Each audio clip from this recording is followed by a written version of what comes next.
Coming to you from Freedom Land Studios in Texas. This is the Chuck and Z Show.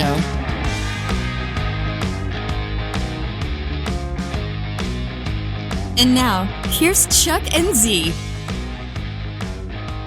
What up, everybody? Welcome to the Chuck and Z Show. Of course, I'm Chuck. And I'm Z. And tonight, we have it's the return of a special guest, even though we never posted the first podcast. I know. It's a lost episode. I mean, I was pretty bad at the tech in the beginning. I know. We had some Wi-Fi issues. And so it didn't work out. I tried everything I could to save that podcast, but I just couldn't make it into like one that you could. I was annoyed trying to fix it. I know. And it was such a great conversation, It was. too. We always get into great conversations with Jake. The one we're getting ready to post is, I mean, we got pretty deep. Yeah. Like, that's not typically. It's not our typical podcast. Yeah, it's fairly deep, but it's a good cause that we're talking. And by the way, it's Jake from August Burns Red. Yes. Which is, it's a metal band. He's an incredible singer. I mean, he does so much. He's a singer in a thrash metal band. Yes. Which is, he's been pretty popular. Nominated for a Grammy twice. Yeah. Right? Yeah. He owns a gym. He's doing this charity, this foundation for mental health awareness called, what is the name of it? HartSupport. HartSupport. And we're actually participating in it as well. So we're excited about that. But yeah. So HartSupport is actually, he started in 2011. Mm-hmm. And it's for mental health. And they give a lot of support to individuals who can't afford it or just don't feel like they've gone through therapy and it just hasn't worked. And I feel like it's great to have something where people can really just listen to you. They can relate to you because they're real people, going through things, have been through things. They can give you real life advice based on experience, and also some professionals involved with it. But they're doing a fundraiser this month, and it's called Challenge Accepted. Yes. Yeah. And what we're doing is we've committed to raising $5,000 for HartSupport, and we are partnering with a company, and they're going to match that to make it $10K. So that's really exciting. So everybody, when we post, we'll have a link to a page for the fundraiser, and we'll share that to our social media, and make sure that you give. Yeah. Support it. I mean, it's a Yes. great cause. I mean, it's mental health awareness, and I don't think that I'm speaking out of turn when I say that this country is currently going through a massive mental health crisis. So any amount of support that we could get to try to stem the tide of that, you get folks help that need it. I think it's really, really important. Yeah. It's crazy, as we were talking with Jake, and then how mental health has now it's taken until now to really kind of speak about it openly, because it's been, what do you call it when you just kind of, you can't talk about it because it's something that people feel embarrassed about. It's a stigma attached. Stigma. To it. Yeah. That's the word I was looking for. Stigma. Yeah. It's a $10 word. So, yes, excited about doing that. And also, what are we doing this weekend? Oh, yeah. So I'm excited because we're getting ready to judge a tattoo competition over at Black and Gold Harley in Dallas, Texas. Yeah, no, I'm really excited about it. I mean, it's motorcycles, it's, tattoos, something that we are obviously both passionate about. Exactly. And Oliver Peck, who's a renowned tattoo artist here in Dallas, will be there giving tattoos. So if you're in Dallas, the DFW area, Saturday, I think they're running it from 10 to 5.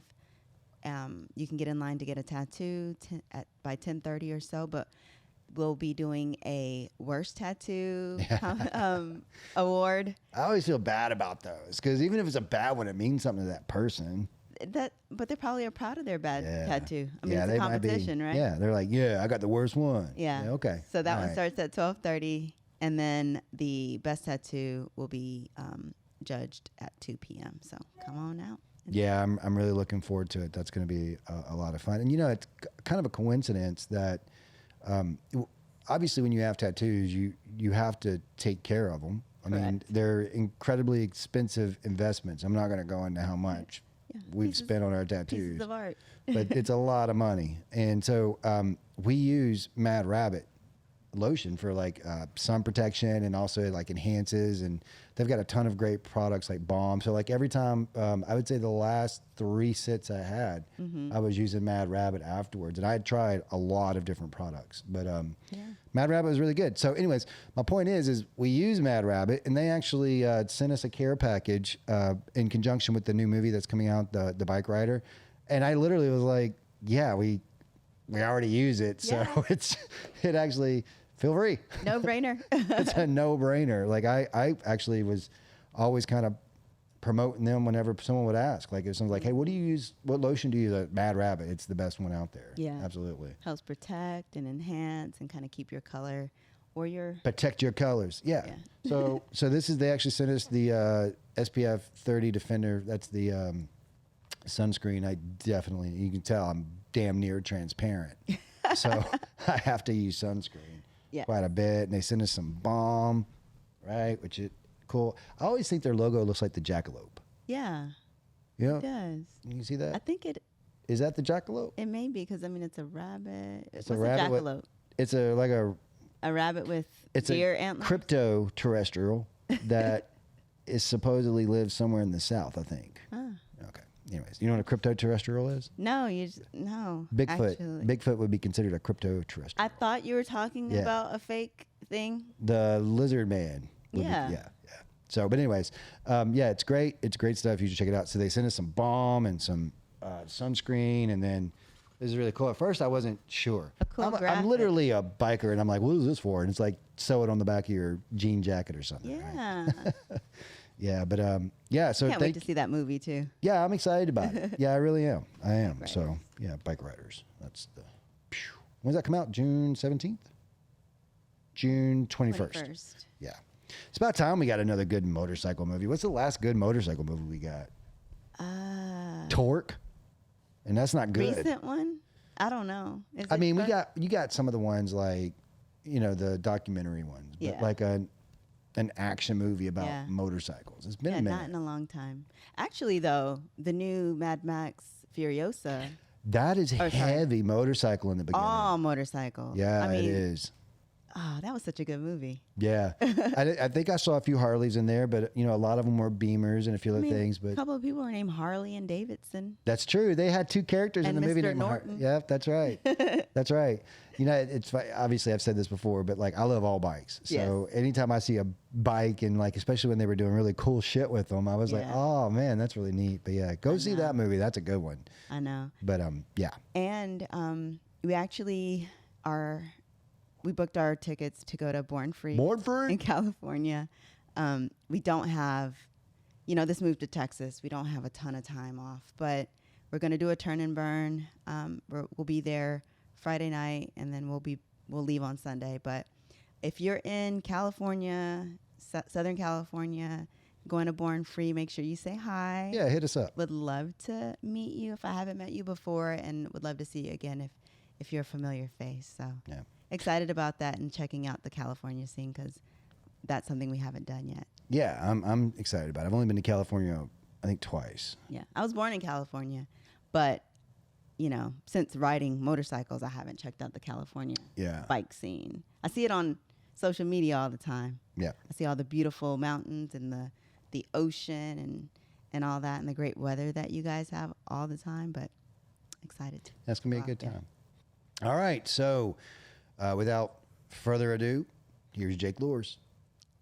Yeah, I'll go ahead and tell you, man. I actually installed a 5 gig network in this house for it. So like I've got 5,000 gigabytes up and down on my internet speed. And I specifically did that because I just got so sick of bandwidth issues. Yeah. And what I did is I put a 5 gig switch in, and then I basically channeled each switch to its own device. So one gig of up and down bandwidth is running this room. 1 gig of up and down bandwidth is running to the gaming stuff, and one gig is running to my movie stuff, and then one gig's running to downstairs. So I should never have a buffering issue ever. It was funny because the technician, whenever he was installing it, he was like, yeah, this is like only the second one I've ever installed. And I was like, oh, really? Why? And he's like, well, because whenever I tell everyone they have to go buy the gear that can handle this, like you can't just go to, Best Buy or whatever. Right. You have to order one of those switches online. And I was like, yeah, I know. Yeah, that's amazing. I should definitely look into that because it's so frustrating. You're trying to get a job done or you're trying to do something, and and then you have all these issues, and it's just like, oh my gosh, like I already am annoyed with everything else. I can't take this. You know what I mean? It's unbelievable. We're pretty privileged though. If you recall, you're not that much younger than me, but I started out on the internet with dial-up. Mm-hmm. And so if you wanted to allegedly pirate the latest Metallica album or something like that, you would have to download each one of the songs by itself, which at the time were like 3 megabyte files. Like a day. These days, those files are massive, but because they're like lossless audio and all that spatial audio stuff. But it used to be they were like 3 megabytes. Mm-hmm. That today it downloads before you get your finger off the download button. Right. Back then it was like it took hours. Right. You had to set it to record overnight or download overnight. And then sometimes you get up in the morning and it wouldn't be done. And God forbid someone call you at night and knock you offline and it'd have to start all over again. Hilarious. Yeah. I remember mixtapes. Those were fun. Yeah. Yep. Listening to the radio, waiting for your song to come on. Yes, and then sir. Hitting running the to play hit and the record. recording. Yeah, the two tap. Yeah, I remember my so I had separates. So eventually, somewhere down the line, I bought one that could record from the radio on the same deck, like it was an actual boom box. But originally, I had one of those recorder things, like one of those big rectangle things that had the big red button on it. Yep. Mm-hmm. And then I would just put it up to the stereo, and that's how I would record. Hilarious. Yeah, That's amazing. yeah, man. I we were talking about that the other day. Sorry, man, you got me going. But when I first started really listening to music, it was cassettes, and I didn't have any cassettes, but my mom had bought this book of cassettes from Time Life where like you had like the 50s and the 60s and the 70s, which were useless to me until one day my dad bought me this cheap little cassette Walkman, and I listened to every one of those cassettes over and over and over again. And quite frankly, I think it's one of the reasons why I really love old school music now is, I can still remember the first time I heard "Hello, Baby." I was like, what is, all I've heard is church music up until this point. What is this stuff? Yeah. It's awesome. Church and country. It's cool, man. I love that. And I love, for me, it was, my mom got me a little boom box and Green Day Dookie album for Christmas. And then my sister had like Beastie Boys, Tupac, Wu-Tang, and just a variety of, the music, Stone Temple Pilots. And so I would go in her room and we would bet CDs. And man, I would win every time. I'd walk out of her room an hour later with like 4 new albums. And then I would go to my room that's right next to hers, and then I would play her music super loud. Yeah. She could hear me in the walls, and she'd be pissed, dude. She'd be pissed. Yep. That's hilarious. It's funny that you mentioned that. I haven't told this story on the podcast before, but so as I said earlier, my growing up, even though my mother was a flower child, had me in '76. When I came along, it was she was played the organ in the church, and I wasn't listening to music that wasn't old school country, which I still love. Yeah. But back then it was just that's all I had, or it was. It was going to be gospel music. That's what they would play in the car. Mm-hmm. And so I was on the school bus one day, and this kid next to me was talking about, "Hey, man, have you heard The Chronic yet?" And I was like, "What?" He's like, "The Chronic. Have you heard The Chronic yet?" And I was like, "No, what's that?" And he's like, "It's this new, cool kind of." No one really knew what it was in Swansea, South Carolina, at least not the folks I was around.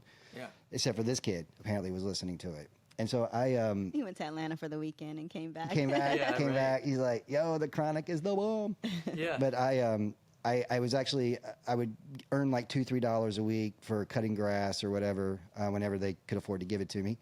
And that next week I actually got my like $3, and we went to the flea market, and you could buy, bootleg cassettes, and they had one, so I bought it. Now my mistake was my brother Ronnie was he's older than me by like 3 years. He was with me, and he knew I bought it. So we get in the car, and we're we're on the way home, and he's like, "So what'd you buy today?" I was like, I just bought a cassette." And my mom's like, "Oh yeah, what kind of cassette did you buy?" I was like, I think it's country or something. And Ronnie goes, "It ain't country." And I went, gosh. I was like, "Well, I'm not sure. Someone told me I should listen to it." And he's like, "Yeah, that is not country." And so my mom's like, "Oh, well, let's put it in." Oh my gosh. Yeah. And it's emblazoned in my brain the first lines on that album. I gotta say what's up to my blah blah blah blah blah blah blah, and I'm like, just mortified in the back. My brother's dying. This is the funniest shit to him ever. Oh yeah. This My mom, devil music you're listening she to. could not get it out fast enough. Just like could not get it out. And then literally she littered. She literally threw it out the window. Yeah. And like you ever heard of the getting beat in a circle where your dad holds like your ankle up till like your feet can barely touch, and then they spank you and you're trying to run, so you end up turning around. Yeah. I got one of those that night. It was pretty rough, but but that first few lines, I was like done. You're like, I'm gonna give. I had to go back. I was stealthy as hell. Yeah. I got it again, and yeah, that was my introduction into what I would consider to be the true rap, not Yeah. Ice Baby or anything like that. Right. Yeah. Right. Yeah. Hilarious. Yeah, man. We could go forever on this. Yeah, I know, right? Well, obviously you're a musician, so yeah, we kind of just jumped in, Jake. But Yeah. it's good to see you, man. It's been like, gosh, we saw each other in Atlanta when you came through on tour. But how you been? Good. Yeah, I'm good. I'm doing a lot, man. Yeah. It's exciting, like, to wake up to all the things that grab my attention, and all the dreaming that I do for businesses and the band, and so I definitely stay pretty active. My gym is doing really well. HartSupport, obviously we've got this fundraiser, so that's been something I've been grinding through a lot, and then just for myself, like, I've been going to therapy and kind of talking about my past, and like where I want to be in the future, and like kind of just taking a look at who I am as a man, and like what I want to achieve in my life and overcome, so that I can basically be the person I want to be, So it's a lot, man. It's a lot of exciting, but as you know, when you're a creator and you're trying to build something, it's constant challenges and things like that. So I pretty much wake up, solve a bunch of problems, and then I go to bed. You know what I mean? That's how it feels right now, anyways. Yeah. Yeah. Well, yeah, I know the gym's really taken off. I think you were kind of a few years into it when we met, but it's really, from what I can tell, has blown up over the last year or so. Yeah, it's good, man. I love it. I love seeing people commit to themselves, and so when people are walking in the door, they're like, there's a guy that is a client of ours, and he's like, yeah, I got to get my workout in, and then I'm going to work, and he's got like a third shift, but he makes time for it, and it's important to him, and I just think that's really cool, because I think that that's really a monumental piece in the foundation of where we're gonna go versus where we would go if we didn't have that discipline, or we didn't have that act of commitment, and self-care. So I really, really like it, and we just have such a good team, man. Like, it's definitely not what I had anticipated it being. Like, I thought it was gonna be this like tough, meathead, almost like love metal music, rock music, right? My whole crew is women, and they're just the most, like, just bright lights running around, and awesome. They're just so gentle with everybody, and outgoing and encouraging, and the demographic is like, it's really just an array of different types of people with different, you know, backgrounds and lifestyles and things like that. And so, you know, the last thing that we hang on to from the vision that I thought this thing was going to be was the music. Like, we still play metal music, right? But I mean, it's really cool to see so many different types of people walking in the door and feel good there, right? Like, you know, one of our female clients was like, hey, you know, I just want you to know that this is the safest gym I've ever felt safe in. You know, like I feel comfortable coming to this gym, you know. And then another guy, you know, said that that he just really likes being there, and that you know, he was thinking about canceling, or he was thinking about not going to the gym, period, but he really just loves the atmosphere and the environment. And so, you know, when you have an environment where it's comfortable for you to process and work, you're going to get so much more out of it than if you're in this hectic, chaotic, anxious-filled area or location, or, you know, you don't feel respected or appreciated. So, I mean, you know, I think our environment goes a long way as to how productive we can become, you know? Absolutely. And so that's, you know, to create that ecosystem, to invest in building a landscape that has that energy was a lot of work. People don't necessarily understand that, but like, my job as a leader is to raise up the people that work with me, to help them understand the importance of what we're trying to cultivate. And then they permeate that with their own gifts and their own tools and their own understanding of the vision. And then the people that come there immediately feel it, you know. And like, so we have a because of that, we have a fairly low churn rate, because people just will come to the gym and they'll just hang out. Sometimes they won't even work out. They just want to be there. They just want to be around us, you know. And then a lot of times people that work out at our gym are always asking us, like, hey, like, do you need help? Can you hire me? Like, or, hey, I need a summer job, or I want some part-time work and I would just love to be here, you know. So it's pretty cool how it's evolving into its own unique identity from what I thought it was going to be.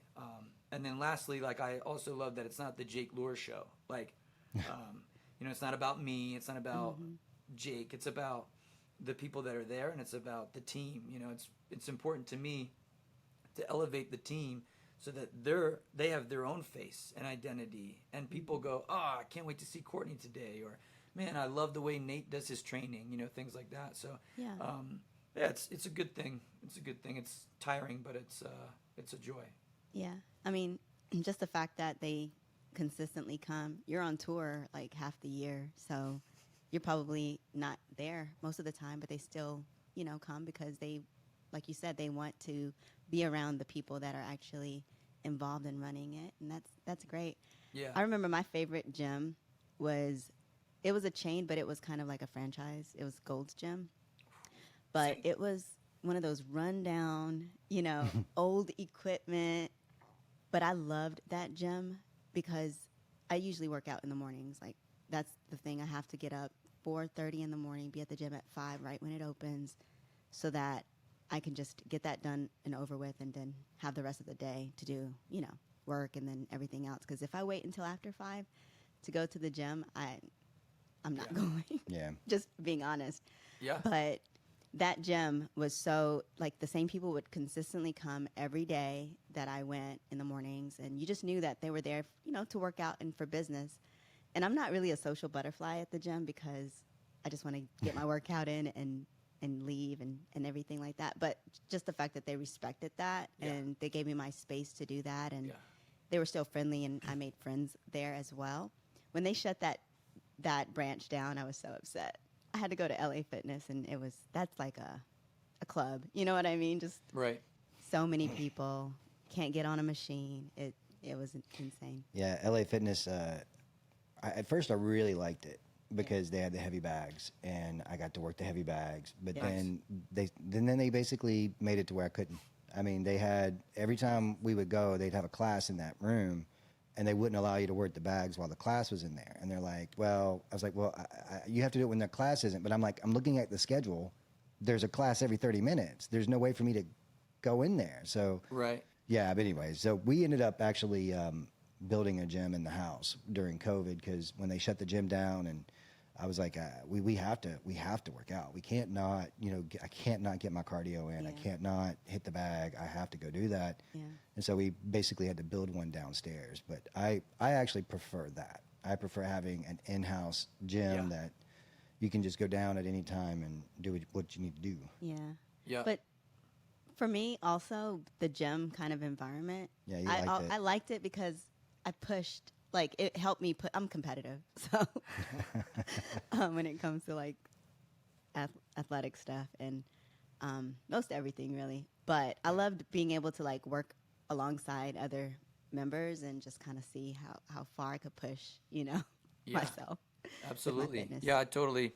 I mean, I think that, like, again, like, you really enjoyed the gym because of the atmosphere or the way that it made you feel, right? And that's what makes it your favorite gym. You know? Right. Exactly. So yeah, that makes sense to me, and it also makes sense that you want to do it at 4:30 in the morning because you want to get it done. But think of all the endorphins that you're releasing, and how it's also going to help you get energy and be excited for the day. Your body's moving, your heart rate's going up, you're sweating, and then you're going to think about what you're eating. You're going to feel good. You know what I mean? Like, there's so many. If you were to look up, what does exercise do for the body? It's insane. Like, if you were to work out, I don't remember the exact, but it's something that, like, exercise adds 6 years to your life or something, like, and can stop disease and all this stuff. It's just wild. It's absolutely crazy, like crazy. So. Yeah, the gym's a little distracting for me because I get so interested in the people around me. I do. Like, one time I couldn't stop myself from narrating people that were, like, walking by. And then so whenever we would go to the gym together, there was this thing where she would start doing her cardio, and then I was always on the elliptical. So we could see each other. Like, she's on the other side of the gym, but I could see her. And so people would walk by, and I'd just kind of narrate what they're thinking or whatever. And then, like, there was this one day that this guy, like, I nailed it. Like, he was walking. I asked you afterwards, I said, what'd that guy say to you? And you told me, and I said, actually, let me tell you what he said. Yeah, you did. And you said, that's exactly what that guy said to me. That's and I was amazing. like, yeah. So he's like walking by, and he kind of, like, as he started approaching her, he slowed down, right? Kind of slowed down. And then he goes, shook his head, turned around, and, like, tapped her on the shoulder. And I couldn't hear him, obviously, but then I was like, this is what I said. He said, hey, girl, I just want to let you know you're putting that work in. I see you. Yeah. Oh my gosh, that's amazing. And that's really what he said? Yeah, that's exactly what he 100%. said. I was like, oh my gosh, did you hear him? Like, and he's like, no, I'm I like see way you. over there. Because I just know that game. I know that game. Right. Yeah. That's But, amazing. yeah. That was always fun too. Yeah, it was. But no, I'll tell you who doesn't like the fact that we get up and work out at 4:30 in the morning. Who? Our employees. Oh. Because we are not tired when we get to work. It's like, it's time to attack the day. Let's go. I'm sorry you just got up, but we've been up for 4 hours. Let's roll. Right. Hilarious. Yeah. So tell us about HartSupport and what you're doing with that. Yeah.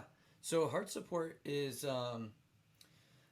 just to bring the foundation to light of, like, what it's the impact that we're trying to make and what we do and where we're going. So basically, HartSupport I started in 2011 because I was having so many conversations with my fans after playing shows. So I would go on a tour, and I made a promise to myself that I was gonna connect with my fans after each show at the merch table. And man, it's like I ended up, after maybe a couple years, sitting at the merch table for like hours, talking to my fans, and there'd just be this long line, and somebody would come up, and sometimes they would just want a signature or a photograph or say, hey, I loved the show, thank you so much. But then you would get people that were like, hey, my dad, like, molested me when I was a kid, and this song called Redemption that you guys have, like, I listen to it all the time, and it has helped me forgive him and move past that. Or, I remember a guy came up to me in Pittsburgh and was like, hey man,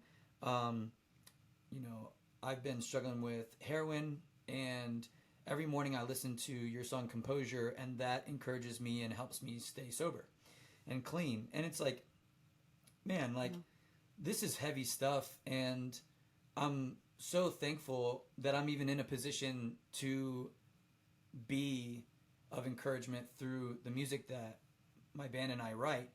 But it dawned on me, I was like, man, what sucks is that like after these conversations, they go home to the same environment, the same situation. And some of these people don't have friends, or they don't have someone that they can confide in to talk about these struggles or these issues. And I just get in a van, or at this point, you know, thankfully on a bus, and I leave the city or the state, and I go to the next place, right? So I really wanted to create something that bridged the gap so that we don't just have one conversation, but like a place where we can continue that conversation, or that people can start that conversation. They don't have to come to an August Burns Red show in order to do it, right? But that is wrapped around the power of music, because that's what opened these people up to want to share with me was the music. So the idea about HartSupport is that we use the power of music to encourage and build up people's mental health and start the conversation. So how does that work, right? Like, what are the ways that happens? So if you were to go to HartSupport.com, we have this section called the support wall, and that's literally, you can sign up, make a profile, and stay anonymous, and you can basically make a post about what you're dealing with and what you're struggling with, or what's going on in your mind. And it's a great way to vent. It's a great way to start the conversation. And we have what we call responders, who are people that we train, and they get training through HartSupport with a professional therapist, and they get continuing education. So, you know, they're supported to understand how to listen to someone, how to support someone, which I think is really important. But we have these responders that will respond. And we have what I call the 5 pillars. It doesn't matter the color of your skin. It doesn't matter who you're in love with. It doesn't matter what you believe in, what you've done, or what's been done to you. And the reason why I think that that's really important is because if we're trying to genuinely listen to somebody, and we're trying to love them where they are, we need to dismantle any judgment. We need to dismantle any walls, right, for ourselves, to be able to put ourselves in a position to listen to someone, right? The other part of that is, in my opinion, you have to earn the right and the authority to speak to somebody. So, like right now, you two have both given me the authority to speak to you, because you're here and you're saying, okay, we're going to listen to what you have to say. Now, if I don't get that authority from you, that's the gift you give me. If I don't get that gift from you, then I can talk until I'm blue in the face, and you won't listen. You'll be like, cool, don't give a shit, right? It's like, okay, great, thanks. I'm glad I wasted my time and your time, right? So we have to earn that, man. Like, that's not necessarily just given. And especially when we're talking about mental health or something personal in our lives, it's like, if I'm going to share that, I'm going to do that because I believe it's the right thing to do, and I'm comfortable, and I feel that I'm gonna share that information, and I'm gonna hear what you have to say because I've given you that authority in my life, right? Yeah. So that's what we do at the support wall at HartSupport.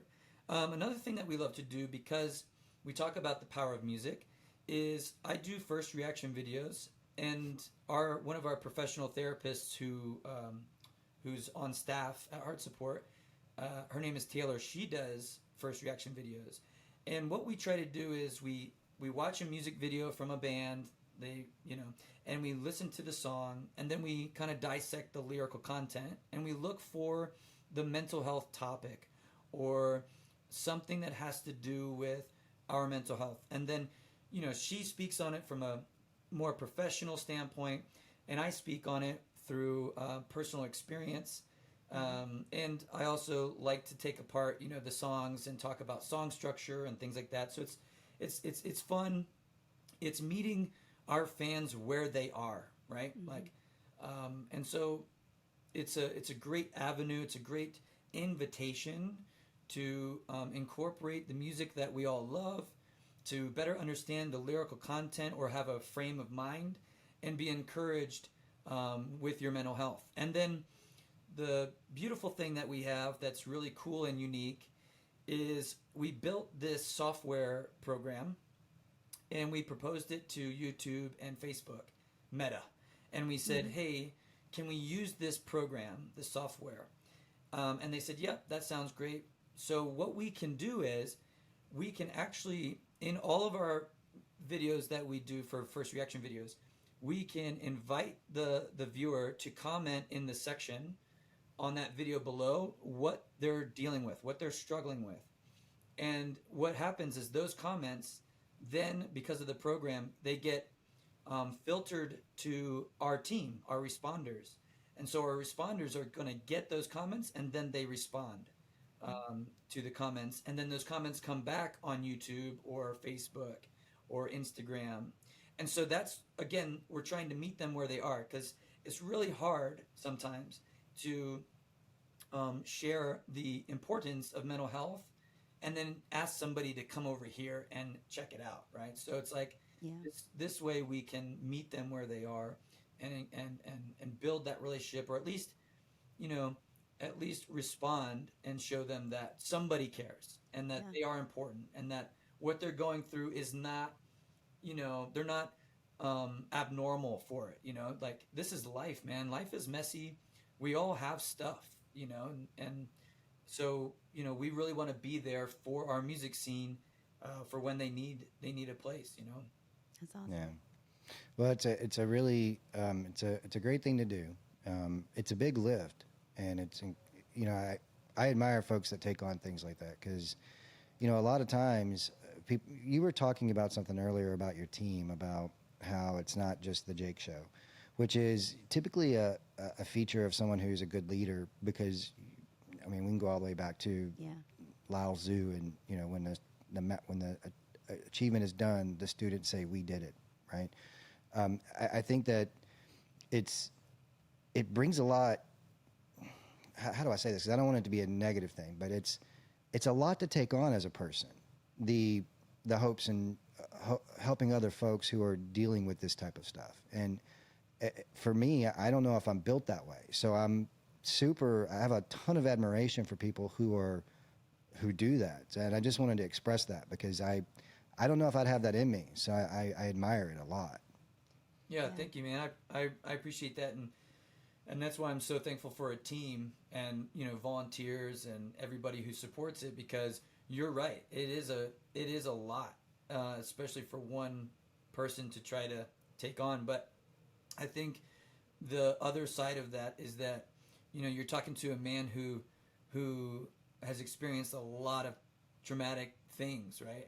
And so I believe that through the pain that I've experienced has given me the purpose, right? And so because I understand the depth of the need, I'm willing to push myself and break my own ceilings or boundaries of uncomfortability, not only for myself to grow, but for this to be successful. And that doesn't feel good a lot of the times, but that's how much I care, right? And that's how much my team cares. We have a pretty lean ship, but everybody gives 110%, and you definitely find or need to find sources of therapy, right?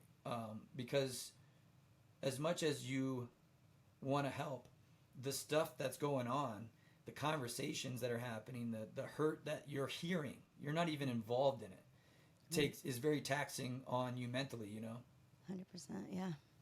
So, yeah, definitely. But the other side of this too is, we don't just want people to come to HartSupport and talk about the negative, right? Like, we want to try to encourage them to take action or look at their purpose or see what's ahead for them, right? And so, because I think that that's really important too. It's like we want to recognize the pain and the struggle, but we also want to celebrate the victories that you've made currently, and then really encourage to change perspective on a vision. You know, my coach, we were talking about this the other day, how important vision is. People sometimes, if they lack vision, they get stuck, or they get in a place of just feeling fatigued, or feeling like this is just nothing's happening, I'm not excited. And then they start to take hold of things that are currently in their life that could or could not be healthy, and they stay there. And it's like, man, let's not get stuck here. Let's not stay stagnant, but let's try to find a vision, something that when you wake up in the morning, you're fucking pumped. You actually wake up before that alarm clock goes off because you're excited for what you're about to do. And if we can also see the understanding of your pain and your suffering or your struggle, if we can invite it as an opportunity for growth, and just kind of change the perspective a little bit, that's already such a great force to have behind your step when you're moving forward. And that's something that I'm currently trying to do. And you know, just one of the thoughts that came to my mind is that, you know, there are certain experiences in our life, and I'm not talking about trauma. I'm not talking about the really, really heavy stuff, but I'm just talking about the day to day. Yeah. Where the world, it seems like, is trying to tell us how to feel about something. You know?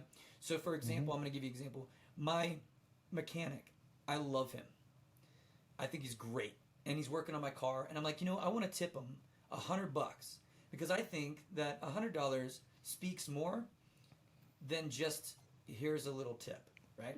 I think $100 says I mean this, right? Right. And so I did that, and I was thinking about that the other morning, and then a voice came into my head and said, "Tell you what, let's play this out real quick. What if your mechanic does a shit job and he charges you an extra $100 on the bill? Are you going to do it then?" Right. And I thought about it, and I said, yes. Yeah. Why would I do that? What would be the worldly response, right? What we're conditioned to think, or how we're conditioned to respond. Or it's actually a reaction, because a response you take time to think about. Reaction, you just do it. So what's the reaction? It would be, dude, are you kidding me? You charged me an extra $100 and you did a shit job? Like, I'm going to write a review on Yelp and I'm never coming back and all this other crap, right? Yeah. But what I'm trying to get at is, what I'm trying to learn is that, hold on, I actually have it written here, because I'm literally trying to create a habit, and it's not easy to create habits. You gotta do it like what, 22 times in a row or something? Yeah. It takes 21 weeks. Yeah, 21 weeks or something like that. Or yeah, I don't know really. Oh, Unless it's drugs or nicotine, that's pretty much instant. Yeah. that's pretty. create that. Did you say that's pretty much Instagram? No, it's pretty much instant. Oh. Yeah, like you know, certain drugs, certain stuff. That's a habit right away. Right. That's a habit immediately. Right. All right. So I don't have it here, but I maybe we can just edit to this part. But it's, the idea is that our actions should not be a response to the world, how the world wants us to respond. It should be our character from our heart. That's how we should respond. You know? Yeah. We should respond out of who we are, not what the world wants us to do, you know? And so if I am a giving person, right, and I want to give, I should give whether or not the world or the situation is not worthy of giving, right? And so, like, I want to live in that place, man. Like, I want to, if I'm going to do something, I want to do it because it's in me to want to do it, not because the world is dictating or trying to tell me how to react or live or respond. You know what I mean? And Yeah. so, thankfully, my mechanic didn't rip me off, and he did a great job. But, and I did tip him $100. But, you know, that was just the example that went through my mind, and it's like, man, like, and imagine if I were to be able to change that about me, and not react out of situations that are being presented, but respond out of the character, who I am. So much could change in my life, you know, and so many things would look different and feel different, you know. And so it's like, we just want to encourage and invite people to go on a unique path where they start to challenge themselves, open doors they've never opened, willing to get uncomfortable because it's an invitation for growth, and expand outside of the place that they're hurting, right? Yeah. Yeah, it's interesting because so weird that you brought up the waiter, the tipping thing, because there's two things. Well, first, let me summarize the thing I was going to say first. What you're talking about, I actually have a little bit of a saying that I use on a regular basis. I believe I read it. I might have read it from a book, Atlas Shrugged, or something like that. But basically, the saying is that your circumstances could never determine your morality. And that's something that I really believe in. And there are many times that I have to make decisions that are detrimental to me because the circumstances are not in my favor, but my morality speaks a certain way, and I don't have a choice but to follow that. And that's something that I've really been adamant about my entire life, is that if I am convicted in a certain direction, even if it's bad for me, I'm going to do it because it's the right thing to do. And I believe that that's what you should try to put out in the world. I failed at that a lot when I was younger. I lied to myself and I ignored my actual true instincts and emotions on things and made a lot of mistakes. But the older I got, the more I got to where I really was like, no, I know it's going to feel good to avoid that right now, but that's living on credit. That's going to eventually, that bill comes due. Yep. So just go ahead and pay it now and be done with it. And, you know, I really, really believe in that. But as far as the tipping thing, I'm a notorious over tipper. I've always been that way. And sometimes it's absolutely not deserved. Right. I joke around a lot and say I always overtip the delivery people so they don't eat my food. But the reality is that I was sitting there today, and I'll be honest, I was getting a manicure. And I was thinking about how much I was going to tip, and we actually debate that sometimes because you're a little bit more like, no, not that much, or whatever. It's a little bit more conservative. It's fine. It's not a negative. I get it. It's the responsible thing. I feel you. But as I'm sitting there, I'm like, you know, I like the idea that this lady is sitting here and she's just like another set of hands that I'm doing today, another set of hands that I got to do, and then when I leave, maybe that extra $15 that I gave her in her tip, you know, because it was a $15 bill, so I tipped 100%, right? I give her the 15. Maybe tonight when her kid goes, I want McDonald's, she goes, you know what? We're going to get McDonald's, or or something like that, right? And maybe that's very altruistic and self-serving to think that way, but at the end of the day, I really, really, really hope that happens. It's not because it's not because I'm doing something for myself. It's like I know that when I was younger and money was super tight, and folks who are doing these types of jobs, their money is tight. Yeah. So whenever my mom would say we can't afford to do that, I would just love to maybe somehow be a part of a kid not experiencing that tonight, or something along those lines, right? Where maybe she treats herself to, you know, something, goes to happy hour and gets a drink or something that she wouldn't have done otherwise, you know? Yeah. And I think she deserves it. Or maybe she can pay a bill. You know, whatever it is. Right. Yeah. It's nice to be in the position to be able to do that. I haven't always been in that position. Half the time I was like, I have an account. God, can I really afford to tip 20%? You know, but once you get to where you can, and I don't mean it to be whatever, but I think it's something you should do, because I was going to spend that $15 on nothing, you know? Right. What? Yeah. Whatever. Yeah, no, I'm right there with you, man. And I think that's, you know, part of the purpose of our lives is like to give, you know, like I think there's something in us that, I mean, we want community, we want people, you know, like I don't think that we want to just be alone, and Right. and so part of that is communicating, right? And so one of the ways that we communicate with each other is we give something. It's like whether that's our time, whether that's our thoughts, our money, you know, materialistic good, like, but that shows some sense of like, hey, I respect you, or I see you, and so. Yeah. Yep. I'm a big gift giver. I'm also a big gift receiver to myself. Like I'm like, Gotta be, man. Yeah. like my dad wasn't around a whole lot, so he was a workaholic, and he would never be around, but he'd always bring me like micro machines. I don't know if you remember micro machines. Yeah, I do. That got And, taught real fast. Loved Ninja Turtles, micro machines, GI Joes, and All that. and He-Man. Yeah. But he would give me toys, and so I kind of connected that as like a act of love, like I love you, so I'm going to give this thing to you.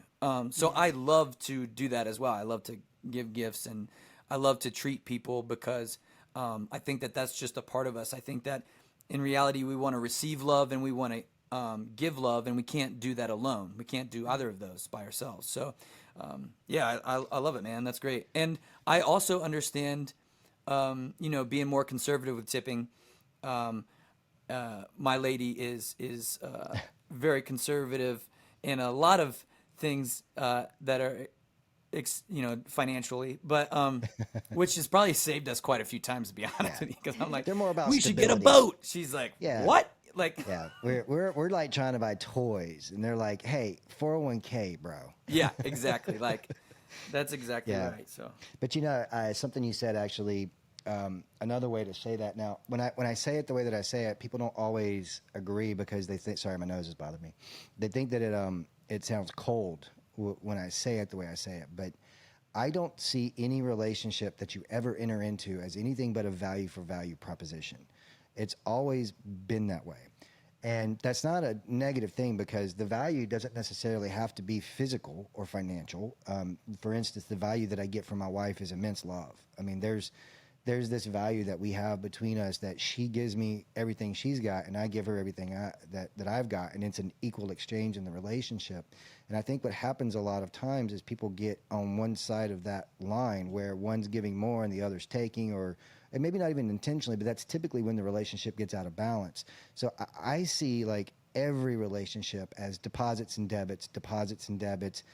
I know that's a cold way to see it, a cold way to talk about it, but if you take it and you just layer some flowery words on it, it starts to sound better when you start talking about exactly how you're interacting, Yeah. I mean, that makes sense because who wants to be in any kind of relationship, friendship, employer-employee relationship, teammate, anything like that, without that person kind of reciprocating what you give and vice versa. It doesn't feel good to always be the giver. right. And on the flip side, it doesn't feel good to never receive, That's you know?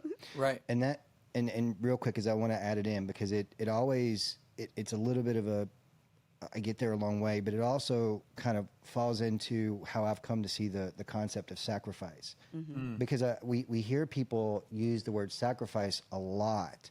And for me, a sacrifice is when you give up something of a greater value for something of a lesser value, that you lose in the exchange. So whenever I hear people say, I sacrificed partying when I was a kid because I had this kid and I had to pay for their college, and I was like, wait a minute. I don't see that as a negative. I see that you gave up going out drinking for your kid's education. That's a gain. That's a higher value thing. That's not a sacrifice. I think that people really, truly don't understand the concept of you're earning something by choosing to do this over that. And that's not a negative, and you're not a victim in that choice.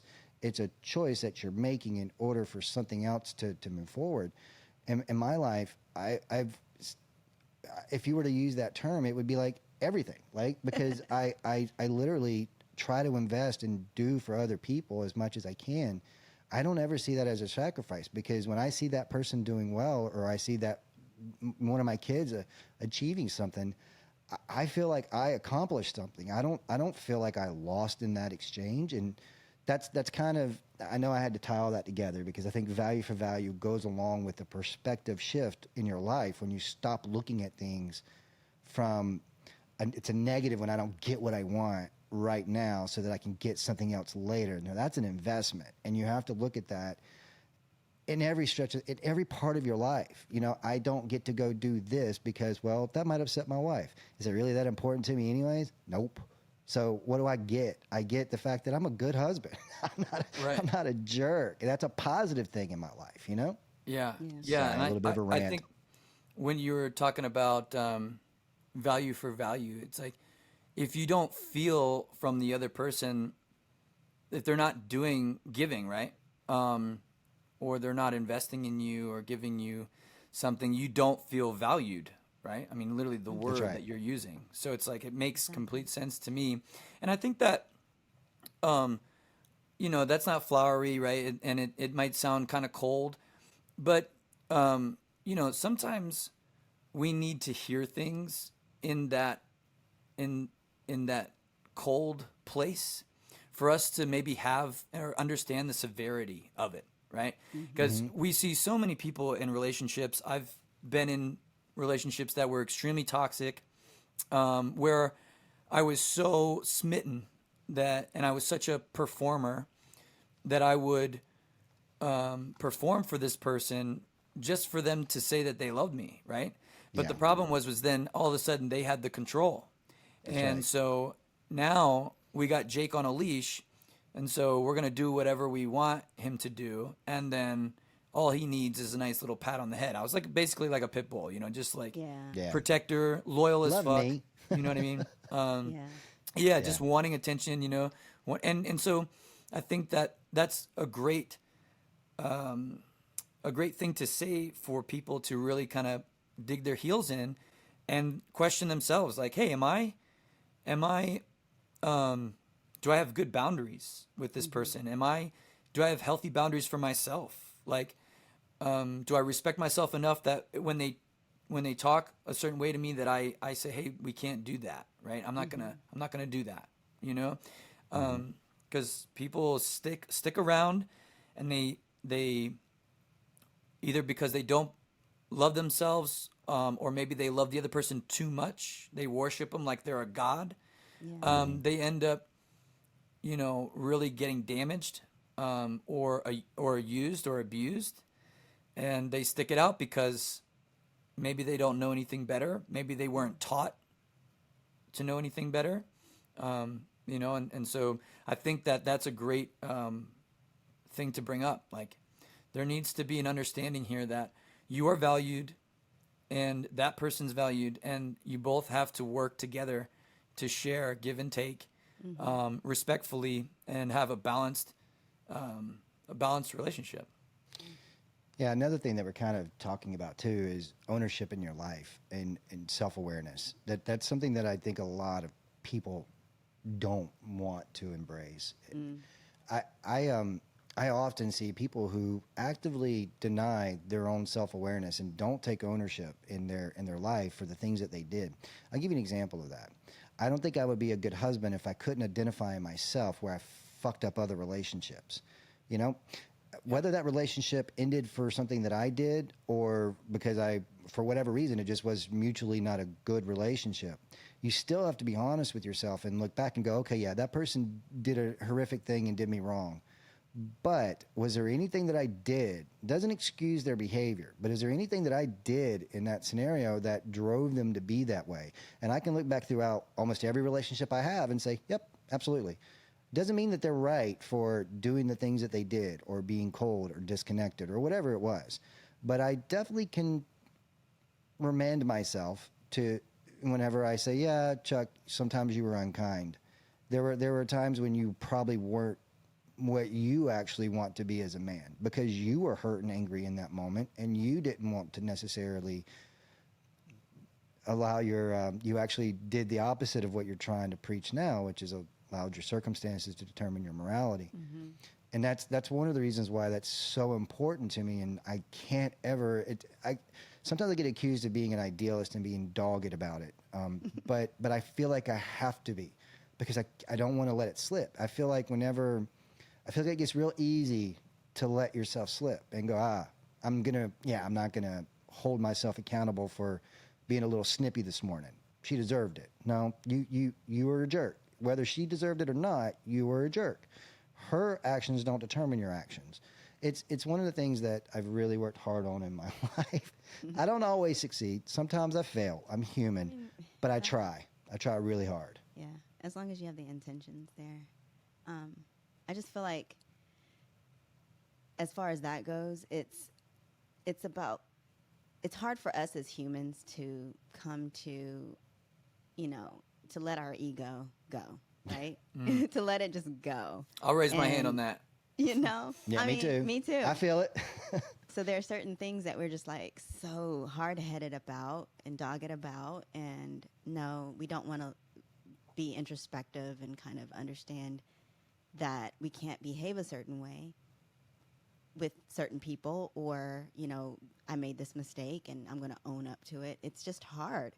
And I think that it also is like a part of like however you were brought up as well, like how you interacted with your family and Absolutely. your upbringing. That has a lot to do with like your defense mechanisms and how you see the world, and changing that, because as adolescents going through that to adulthood, I think that that's the most, as a child, like you are exposed to so much, and everything that you're exposed to kind of like gives you that outlook on life.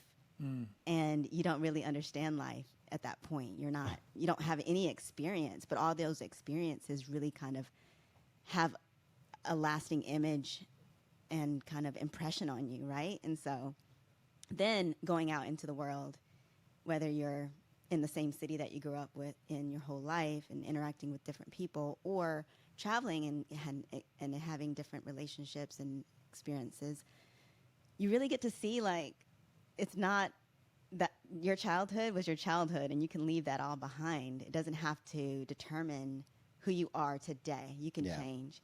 And sometimes, I say sometimes people that you still have a relationship that knew you back then kind of still think that that's who you are, even if you've grown out of that stage and you've changed your mind on certain things. It's like they still want to kind of put you in that box.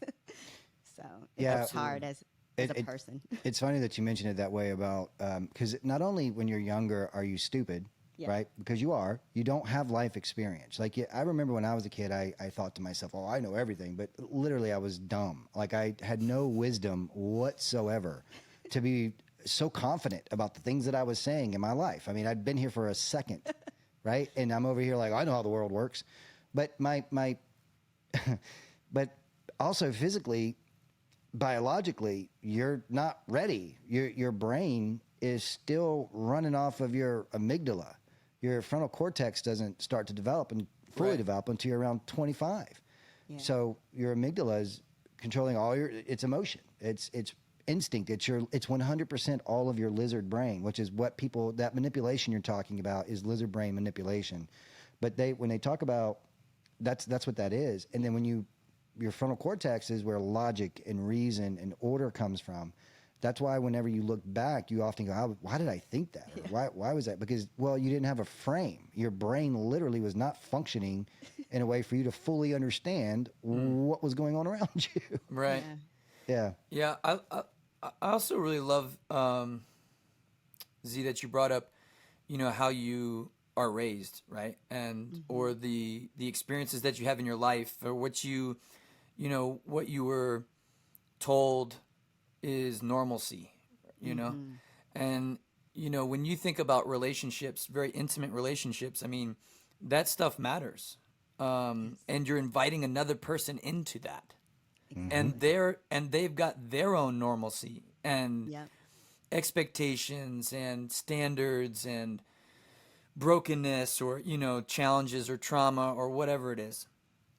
And I was thinking about this exact thing, and somebody asked me, they were like, well, because my parents got a divorce when I was young, and my friend was like, well, do you think it's your mom's fault or your dad's fault? And I said, I mean, I think they were both hurting, and broken people. And, you know, what they were taught as a child is what, this is what I'm getting at. What you're taught is what you believe.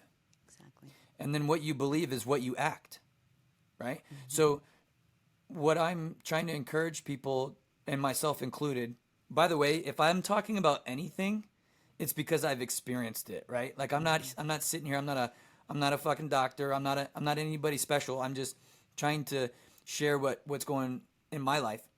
Yeah. But it's like, you know, I want to be taught different.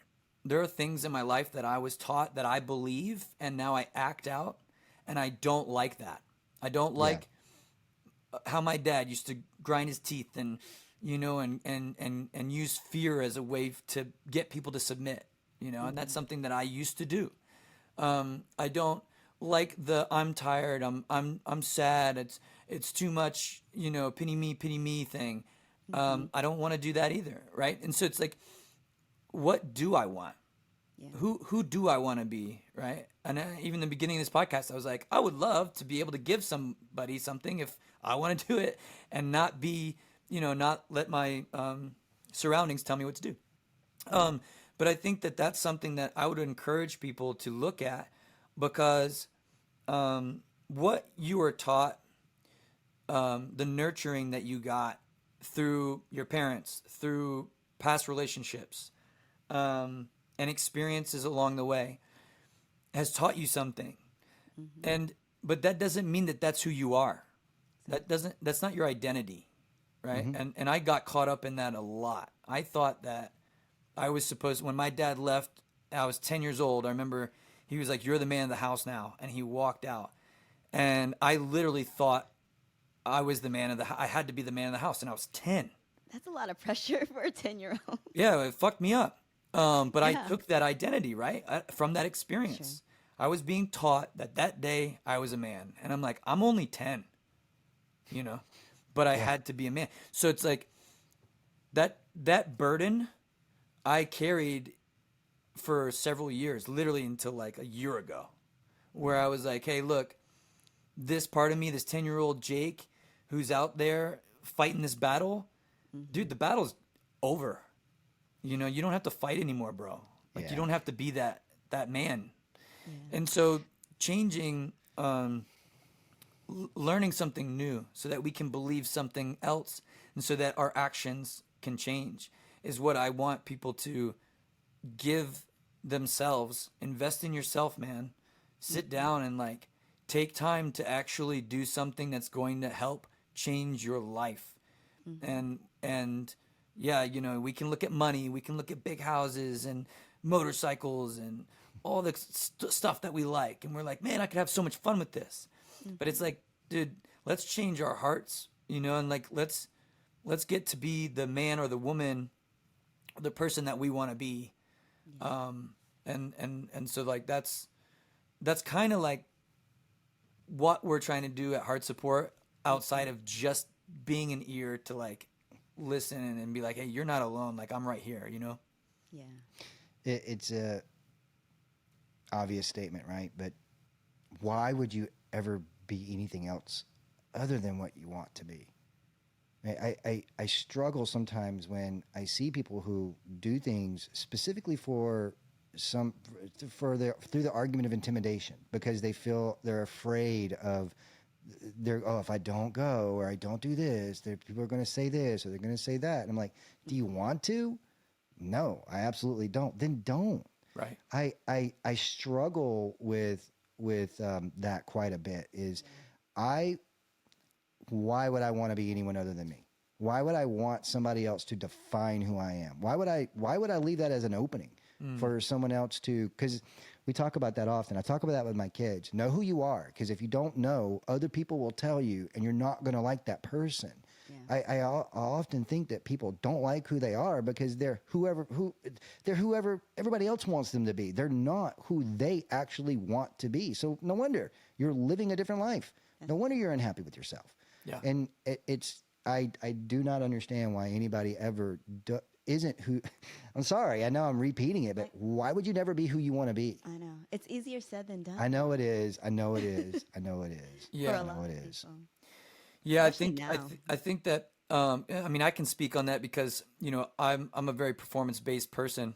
So growing up where nobody gave much of a shit in reality. Like I mean, my mom did a good job. She did the best she could with what she had, but that feeling of not being desired can put you in a direction of what do I have to do Yeah. in my life to get somebody to fucking see me, right? Yeah. And so like, I get that. And thankfully, because I've done some work and, things have changed in my life, I saw that wasn't, it was numb, right? It was like, we got nominated for a Grammy,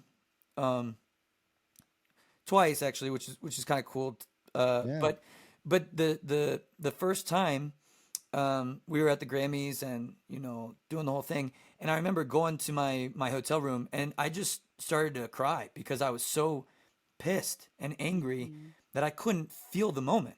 Like I wasn't proud of myself. I wasn't excited. I wasn't like, oh my gosh, this is so cool. I just felt so numb, and it was like, you spend all this time climbing this mountain and then you're at the top by yourself and you don't feel anything. And it's like, all right, something's got to change here. Like obviously there's something in me that I'm not recognizing. And it was the performance based reality that I was conditioned from my childhood, in my opinion, to chase the wind basically.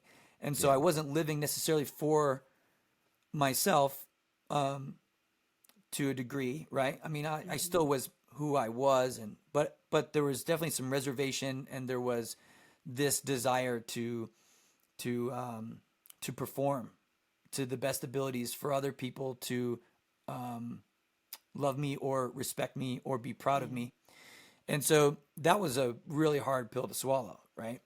But then once I started to understand it and realize that I need to be who I am, who I'm supposed to be, who the me is, because that's what the world needs. Yeah. They don't need a copycat. We don't need to be robots. There's only one of us. Yeah, There's only one of you. There's only one of me. Yeah, You the know? uniqueness that you have is what you have to offer the world, right? right. And so, that's when art was cool. Like Yeah. punk was rock. You know what I mean? Like, and that's what I think. I think that we all have that uniqueness, and it's like, damn, man, like, stop trying to be that guy over there, because like, it's cool that you admire him or he inspires you or he might influence the way you think or how you feel. But, if you leave yourself back here, you're just going to be a shell. And then you're going to look on you're going to be on your deathbed and you're going to go, did I live this thing out? Or was I just existing and performing? Or did I live? It's Yeah. like, Yeah. fuck, dude. Like, Well, one thing I want to make sure that we do mention is we're actually taking part in the foundation. We're getting ready to do the. So what are you calling the fundraiser event that we're doing? So the fundraiser name is Challenge Accepted. So you guys have accepted the challenge to raise funds for your own specific campaign for HartSupport. Yeah, and we're actually right now we're seeking a sponsor for it. I've got two folks that I'm talking to. I'm not going to name them; that's too much pressure. But I've got two folks that I'm talking to about, and I think one of them is they're going to let me know tomorrow. But basically, the way we're going to do it is Z and I are going to commit to raising $5,000, and the sponsor will match it. So stay tuned for that. We're very excited about it. I think that we literally do sales for a living, and we do all of this, so we should be able to raise $5,000. What do you think? I hope so. I think we can raise 5. Yeah. I don't want to cut that. Challenge accepted. Challenge accepted. Yeah, that's awesome, man. I really appreciate that. It's so cool. Like I just don't know that I can verbally communicate how thankful I am for people like you. Like it is not easy to run a nonprofit. It's not easy asking people for money. No. It's not easy to even ask people for their time. Everybody's so busy and they've got things going on, and it's like, and sometimes I feel like you know, it's like it's difficult for me to get in a room and be like, hey, you know, will you give me your time, give me your energy, walk with me and raise $5,000? And it's like, you know, like it's difficult, but at the same time, it's like if I don't do that, you know, if I don't put myself in this uncomfortable place, I can't help, right? Yeah. In the way that I feel like I should help. So it really means a lot to me that you guys are like, hey, we're gonna walk alongside you with this and support you. It means a lot. Yeah. I mean, mental health is huge. It's something that I grew up, you know, my mom had mental health issues, something I haven't brought up before, but I just dealt with it a lot during my childhood. And so just being able to give back and help make a difference and help change someone's life, it means a lot. And so we're really excited to do this, but it's a big challenge. Yeah, no, we obviously, the things that we're talking about tonight, obviously we take this stuff into consideration in all aspects of our life, and mental health is something that I've dealt with personally as far as in my family, and you've dealt with in your family. And then we've also, part of our jobs, we coach people constantly. We're always having to deal with people who are sometimes not in their best mental state, and a lot of times there are reasons for that. And so we have to be very good at coaching people through that kind of stuff and helping them see how they can, you know, succeed despite some of the things that they're dealing with. I mean, it's a big part of our jobs. I know that we always joke around that we do staffing. I've been doing it for almost 30 years. You've been doing it for 22. And in that amount of time, you know, I can remember many times sitting down with someone who is going through some really, really tough stuff in their life. And here they are dealing with a massive part of their life, which is their employment. And we spend 2-3 hours talking through whatever their problem is. And you have to get really good at listening in order to truly understand what's going on with them. And anyways, my point is that having someone who's doing it and providing a service like that, I see the value in society for it, without an agenda, right? Because agenda gets attached to a lot of these things. And I think that just trying to genuinely help people, as you said, where they're at, is incredibly important. So we're excited to be a part of it. As I said earlier, I admire that you're doing this. If this is easy for me. This is an easy way for me to contribute. So I appreciate the opportunity to do it. Yeah. Thanks, team. I appreciate it. And Z, I appreciate you sharing about your mother too, and just wanting to help give back in that way. And and another thing too is like, you know, we have so many other stuff that we didn't really dive into that HartSupport does, but you know, for me personally, when I started the nonprofit, I was like, man, I don't want to just talk about it, you know? Like I had this conversation with my dad years ago, and he liked the news and would always bring up this political bullshit, right? And one night I just got tired of hearing it, and I turned, I looked at him, and I said, "Do you think that that's a real fucking problem?" And he said, "Yeah, I do." I said, "Well, then why don't you go fucking do something about it?" Right? Yeah. I said, Yeah. "I'm tired of it." I said, "You know, I saw that there was a problem with my fans struggling with their mental health, so I started HartSupport. So why don't you go start something?" You know what I mean? Yeah. And that means a lot to me. That like I don't just talk about this. That we're not just here to just spread awareness. Now that's great. I'm not trying to deter people on spreading awareness. Right. I think that mental health needs to be more of a common discussion. I'm kind of slightly blown away that it took us till 2024 to start talking about mental health, but True. we make a genuine impact, and we are data nerds at HartSupport. I want data on everything. And so does my executive director, Nate Hilpert. What a champ. He's such a warrior. The dude gets me data on all of the impact and how many people we're helping and when we're helping them and where they're going after that. And you know what I mean? So if there's ever a time that people want that information, I will gladly hand that over because I believe that if I'm asking you to invest in me, and I'm asking people to donate their money, that I want them to know that there's an actual impact being made, so that they feel confident and they're at peace, and they feel unified with me. I want you to feel like you're a part of this, because you are, and even if, let's say, one of your listeners or friends or a family member gives their hard-earned money to HartSupport, I want them to feel that. I want them to know that they're appreciated and that they are genuinely making an impact, and that we're not just sitting here just having a conversation or talking, that there's real work that's being done. So again, I'm just very thankful to even be in the room with you too, and to hear your stories and learn about who you are and what you believe, and the importance of mental health in your lives. So Yeah, Well, absolutely. Likewise. Well, once again, Jake, it's been great getting to know you over the last year and a half. We gotta think you're a talk great more. dude. Yeah, we do. We gotta do. But you're a busy dude. I get it. We like I said, we got to see you in Atlanta. We appreciated that. But now we're in Texas. It's a big spot. So when you come through, let us know. We won't show you around because we don't know anything yet. But we'll go get dinner or something. that sounds good. I love it.